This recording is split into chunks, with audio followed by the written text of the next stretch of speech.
Welcome to another edition of the Giants Huddle podcast brought to you by Citizens, the official bank of the Giants, coming to you from the Hackensack Meridian Health Podcast Studio. Keep getting better.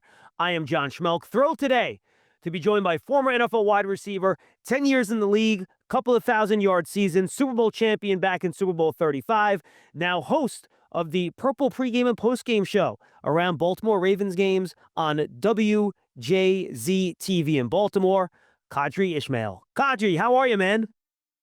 Man, I'm doing wonderful. And thank you so much for being with us. We really appreciate it. I know you as the missile. I'm old enough where I watched you as a player. You had the rocket, and then you had the missile. I really enjoyed watching you, man. You had a great career, and thank you so much, man. No, I appreciate it, man. I think just looking back on the time, obviously trying to fulfill a childhood dream of playing in the NFL and all that entailed. And I think it's interesting how my life has evolved, and I recognize that the Giants, being from Newark, New Jersey, and obviously going to live in Wilkes-Barre, Pennsylvania, always having my New York ties, if you will. And man, I have some great memories of not MetLife per se, but the old stadium before they knocked it down in East Rutherford, New Jersey. Yeah, we all missed that stadium. It was a great building. We had our offices underneath that thing, like most NFL teams did back in the day. All right, Qadry, let's get to it here. I'm gonna just ask a really open-ended question first. What is it like in a building when John Harbaugh is your head coach? I think you see 18 years of it. You see a person that the one thing that jumps right off is the family man who has a coaching background. And what I mean by that is he recognizes that, yeah, this is our job, this is what we do, but this isn't who we are.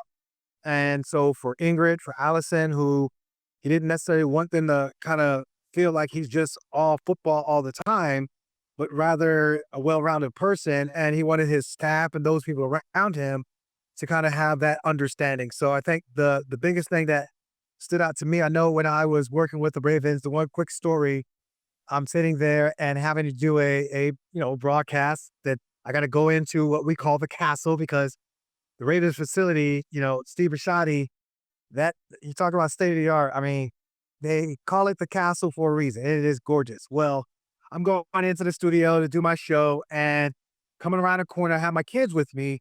Here comes John Harbaugh, and he's about, I don't know, maybe year 3 into the gig. And I'm like, oh boy, here we go. Yeah.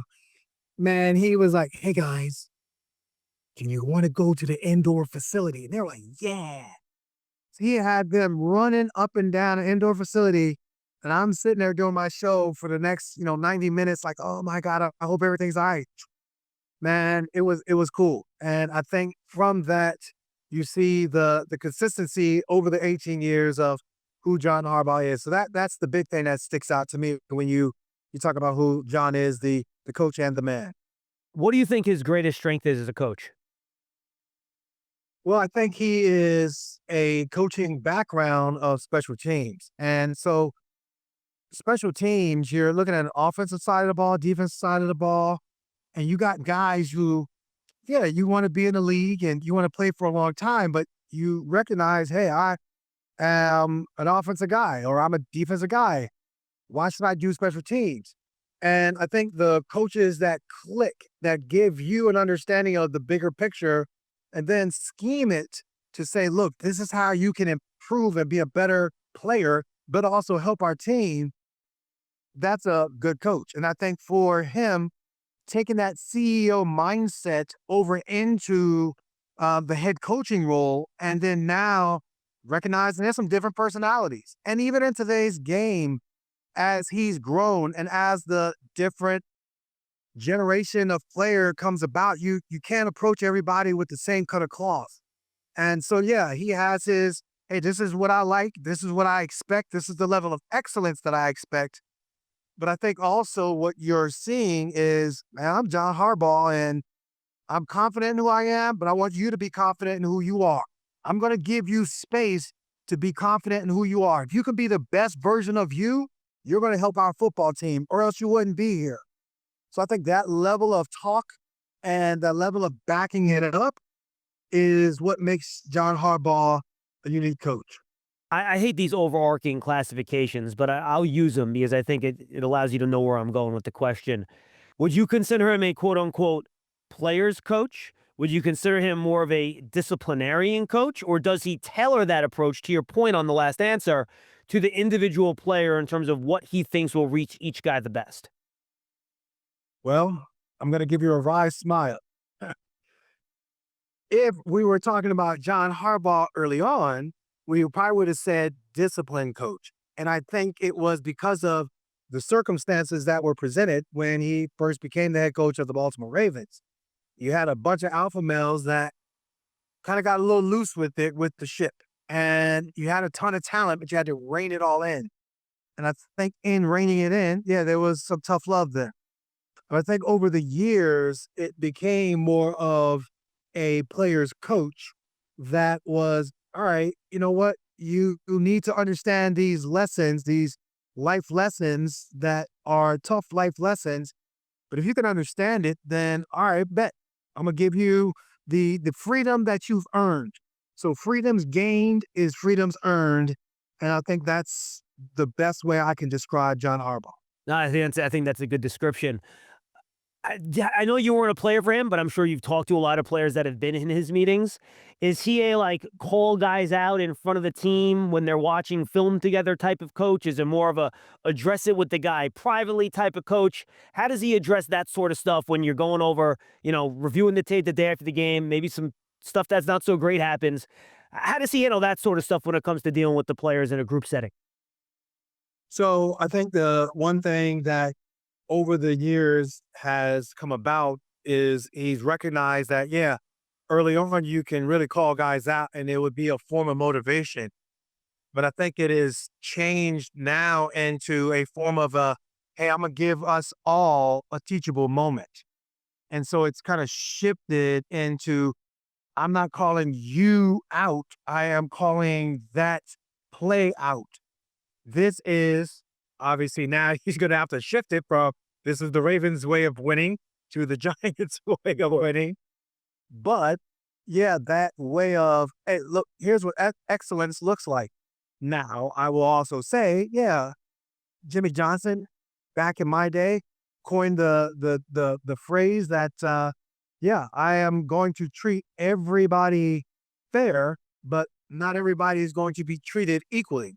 And so that being said, there's certain guys that are, all right, you know what? I recognize what you did. And yet at the same time, you also are responsible for being one of the guys that have consistently shown up and made tremendous amount of plays. So, okay. But the guy that consistently is inconsistent, then that is where, yeah, you will call out this scenario, but then privately, you're going to be like, yo, we're going to have to, figure this thing out and step up. I've seen him do that quite a bit. And I think actually it is effective. You don't necessarily need to embarrass a guy to get your point across. That's not football. You want that guy on Sunday, Monday, Thursday. Did I miss a night? Saturday, I guess, after the season goes long. But you want that guy to show up. And I think that's something that, yeah, there's some tough love there in practice, in the moment. But there's also a lot of love of like, yo, I see what you did there and I recognize. Huddle up, get in here. If you're lined up here, you gotta go over the middle with it to score. Right. How do we make that happen? I don't know, but Citizens does. Make sense of your money with Citizens, official bank of Eli Manning. So I imagine similarly, we're not going to hear him calling out players much in the media. He's going to keep much of that stuff in-house. Honestly, I will say almost to a fault that he doesn't call out guys in the media. Because some people look at it like, well, dang, like you didn't see he didn't make that block for the umpteenth time? Like, what are we doing here? Like, what are you saying? But I promise you, like, yeah, behind closed doors, Yeah. oh, there are some words. And again, like I said, it depends upon the person and it's the motivation and how you gotta get better. I've seen it time and time again where a guy got, beat on a play And he's like, yeah, he knows. I like how John Harbaugh, uses the phrase, yeah, he knows, as in, well, I could easily just say, that was just poor technique on his part, and he needs to do better, and we need to clean that up. Well, he'll rephrase the word and or statement and reframe it like, well, he knows his technique, and that's something that he knows he needs to get coached up, a la Derrick Henry. When Derrick Henry, in the first 3 games of the 2025 season, he had some fumble issues. I mean, this is Derrick Henry going to the Hall of Fame. But the way he reframed the statement about Derrick was one where, my God, you could see where Derrick came back up there and was like, oh, this will never happen again. You could just see that tunnel vision of focus. But that's where, yeah, here's a coach talking to to the media about his superstar running back, and the way in which he handled it was very professional. Giants Huddle podcast brought to you by Citizens, the official bank of the Giants. From game day celebrations to your everyday financial needs, Big Blue fans get the most at every moment with Citizens. Go to citizensbank.com/Giants to learn more. Joined by Qadry Ismail, does a great job on the pre- and post-game show on TV for the Baltimore Ravens. Qadry, let's talk about philosophy on offense and defense. Is there a philosophy? You talked about it. He's a special teams coach. He's had a bunch of different coordinators on both sides of the ball in his time in Baltimore. Is there something that he specifically wants on both sides of the ball, or will he give a lot of freedom to his coordinators on both sides to kind of approach things in their own way? That's a great question. And over the years, he's had that give a lot of freedom based upon what we have. And so I think the coordinators that have been successful defensively in John's eyes and have done a great job are those coordinators that realize a Wink Martindale that obviously Giant fans know, and all the things, super aggressive. Dean Pease going to be more of a tactician. Those two guys alone, you can look at and say, okay, they were never really held back by John's personality of, I want this. John wants clarity of what our philosophy is about, and he wants it to be taught so everyone is crystal clear what their role and responsibility is. That is his philosophy there. I think offensively, it is, again, I want toughness. I want to hit you in the mouth. I want to control the clock. I know we need big plays. At the same time, there's this generational quarterback that he had, by the name of Lamar Jackson.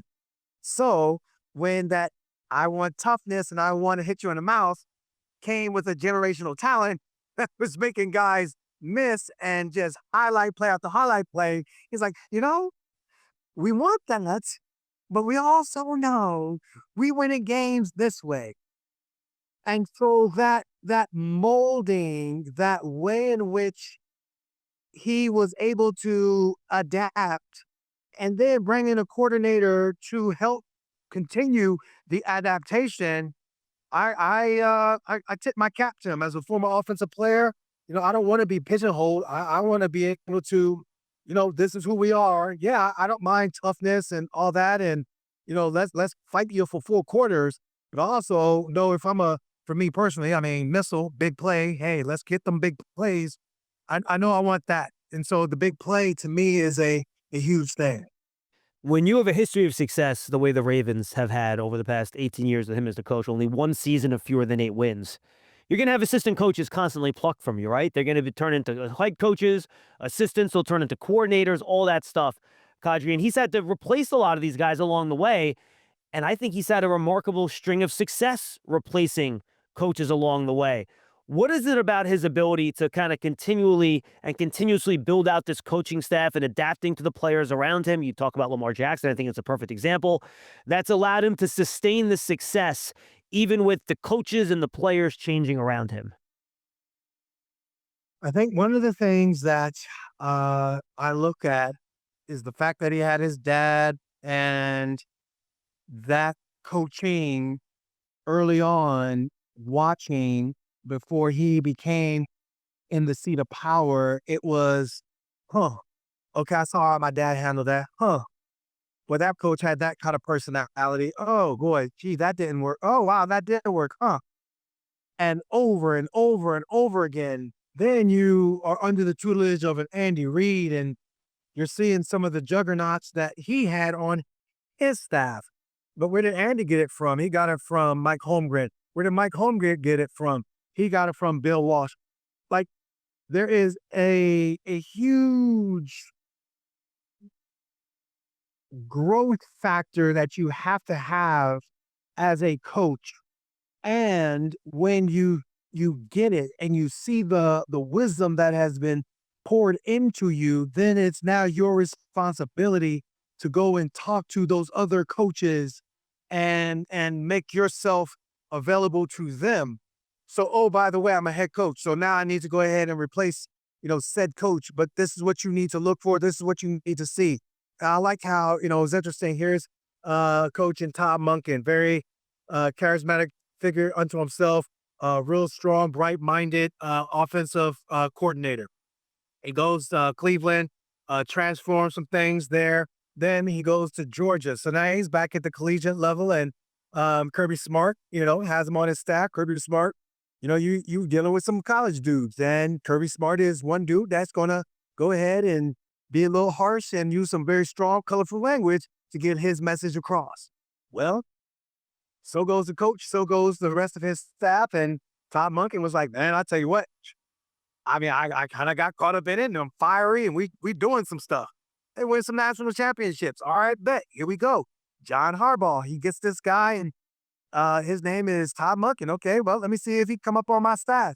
So Todd was like, the thing about John? John is all about the positivity, and in being positive, it's like you don't need to break that guy down. Breaking that guy down is not going to win us ball games, but we trying to build that dude up. And I kind of just smiled because, me being in the building, if you will, for all those years of John's early tenure, as well as a little bit into the mid portion of his tenure. I mean, you just saw that. You saw that with the coaches. There wasn't a lot of rah-rah. It was a lot of, let's coach.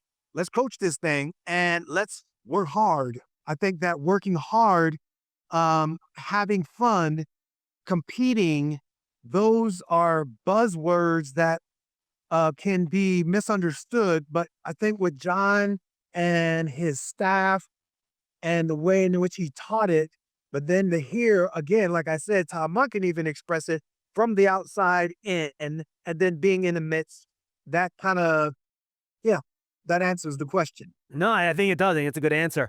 You mentioned Monken, so I feel like I should ask you a follow-up there. There's rumors that that's who Harbaugh wants to bring with him. It seems like those guys have a pretty deep connection. Tell Giant fans, if Monken does eventually become the Giants OC, what they can expect out of a Todd Monken offense. Well, I'll say this: Jackson Dart better hold on to his horses, because he's gonna get the fire hydrant of plays, and I think it is going to be one of those scenarios where it will really be important to have a quarterback coach that can assist him in the handling of that fire hose of information.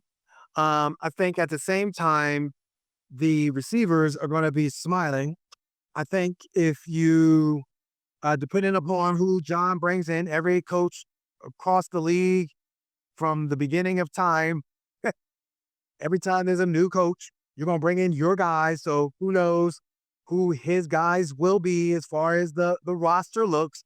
But you're going to see, that for Monken, it's like, all right, who's my strengths? And I'm going to placate to my strengths. And I think that's something that, I tell you what, it's really cool. So there's a lot of versatility within Todd Monken's brain that when you look at it and he unleashes it with the talent that the Giants have and some of your young players, mother of pearl, I think Giant fans will be pretty excited. If you want to know how to manage 2 minutes of crunch time football, I'm your man. But if you're wondering about a long-term financial plan, you should talk to Citizens. Hey, I can also talk lawn care. I'd like to learn about a mowing routine. Yes, I knew I could help. Make sense of your money with Citizens. Only two more questions, Qadry. Actually, let me sneak in one on the defensive coordinator, because there's been some names thrown out there, guys that have been there, Weaver, Walker, or you've been around all those defensive coaches that have come out of that Ravens tree, which is just filled with so many good defensive coaches. What can you tell me about either one or any of those guys in terms of what they would try to bring to a defense if the Giants ended up hiring one of them? Well, I think, again, for Anthony Weaver, hopefully he will not be in big blue and he'll be in purple, but that's just my own personal. But I think his enthusiasm, number one, he obviously played under Harbaugh, but then, he kind of grew his wings as far as a coach, but then he even grew further when he was able to go down to Miami and really, just be a leader of men. I think that's the main thing that, I saw from the defensive coaches and why John Harbaugh, I think he really has such a good respect for his defensive coaches. It's that they're leader of men, and playing defense in the NFL is hard. They want to confuse the offensive side of the football. They want to hit you in the mouth and not give up anything. This is, NFC East football is just, it's always been old school. I think it's similar to AFC North football, right? I mean, I think they have the same character. Very much so. Very much so. You go up into Pittsburgh, all right, bet. Well, you go down to Big D. All right, bet. You go to Philly. All right, well, you go to Cincinnati. You can funny all you want with Cleveland, but the division, when you playing within each other, this ain't no slack where you just think that you're going to get an easy W. So, yeah, NFC East football is some real deal football. You got to be a leader of men. And I think that's what John Harbaugh's coaching, defensive coordinator side of the tree looks like. All right, and then final two. I looked at the Ravens draft history. We know what a great job Ozzie Newsome's done. Great job DeCosta's done. How much was Harbaugh involved in that process of the draft every year? And kind of what was his role in deciding what players and the type of players that the Ravens would select in the draft? Yeah, so I think communication is going to be huge with the general manager and obviously John Harbaugh. I'm telling you, John was blessed to have two guys that are, technically still there, and Ozzie and Eric. But, I got to say this, that you talk about like coaching trees, the Ozzie Newsome, like general managers, assistant general managers, head scouts, head of pro personnel, his tree is extensive. And I am not trying to slight in any way Eric DeCosta. I'm just saying the extensiveness of the Ozzie Newsome tree, it's vast to the point where, like, John is like, all right, so you want me to look at, some dudes? All right, this is what I'm looking for. And now I got these lists of players that I got to go through and take a look at. But there was a system in place, is my point, for him to look at. And I know that they would have with their local pro day, John was responsible for looking at offensive linemen. John would be responsible for looking at, he loved defensive backs. So, I guess one of his old players, really, really good player, he was like, oh, John just a defensive back coach in disguise. He just be coming up to us, always coaching us up. And I am like laughing.